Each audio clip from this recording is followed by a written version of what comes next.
Hey, I thought I would do a quick walkthrough with the API, how to use it, what the responses look like, and also show you a little bit of code snippets that you can um, put it in your own application around using the API. So the first things first, I'll send you the URL to the one we're looking at.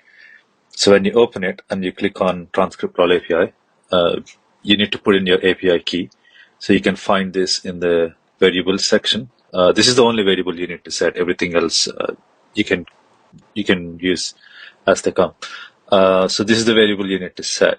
I'll give you the key, which you need to set it here, and every other endpoint will use this variable automatically. So let's start with creating an endpoint, creating a transcript. So first you paste the URL you want to transcribe, and then in your example, the default I selected it as English, but if you want Swedish, you can say SV. That's the language code for Swedish. So I'm going to leave it at English for now. And then you just say send.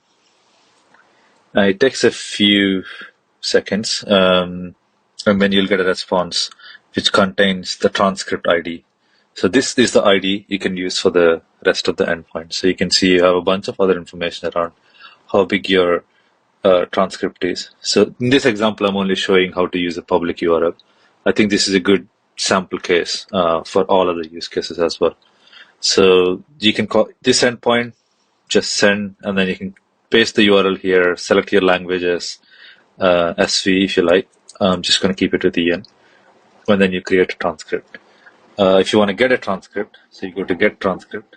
So in the create transcript, you have a ID. So you go to get transcript and you paste that ID and then you hit send.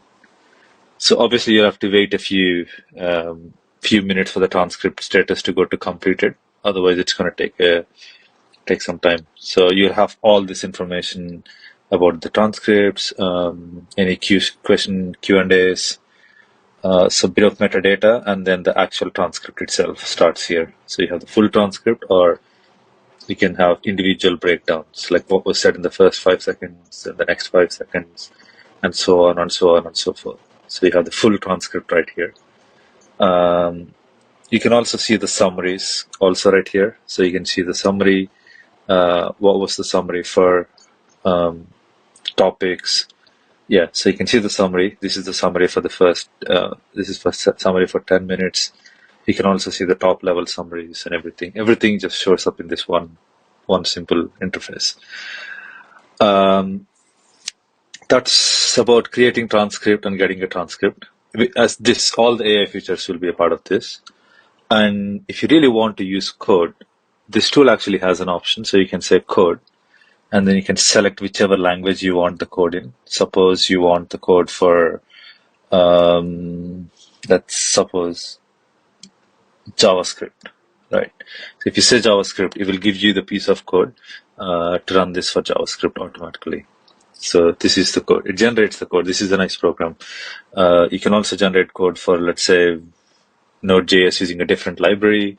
So same goes for every other endpoint. So you can just say code, and then it will give you what code you need to use exactly if you really want to test it through code.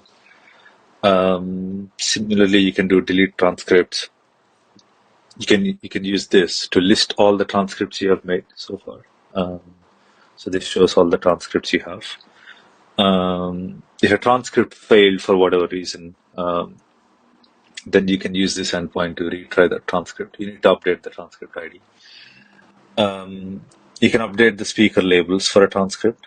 So if you have the same transcript, you can give it speaker labels, and then you would update the speaker labels. These are for generating AI features. We already have a transcript summary, so we won't need it. But if you want a new summary, you can use this feature, which would generate a new summary. You can get the latest summary by using get transcript again.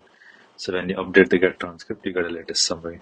It's really straightforward. It's just create transcript where you paste the URL and select your language, and then you say get transcript with the ID you received from create transcript. And if you really need, as I said, if you need code, you can always select on the right-hand column which language or which library you want the code for, and then it will give you the code. It's about that. Just a couple more things. Search on find answer from transcript. So you can ask questions like, so if you go to the body part, so you have things like, what was the problem with Subway, for instance? I'm just going to ask a question on the transcript I just received. So when you hit send, it would give an answer. It takes a few seconds because it's doing a lot of OpenAI calls as well. So it will say it will give an answer along with the sources. The sources include which transcript. Sometimes you may search for answers across multiple transcripts. So it includes the transcript ID, a little bit of other metadata, what time stamps in the transcript was the answer from. So it gives you multiple timestamps from the same transcript or across multiple transcripts. It usually quotes 4 different sources. So that's about finding answers.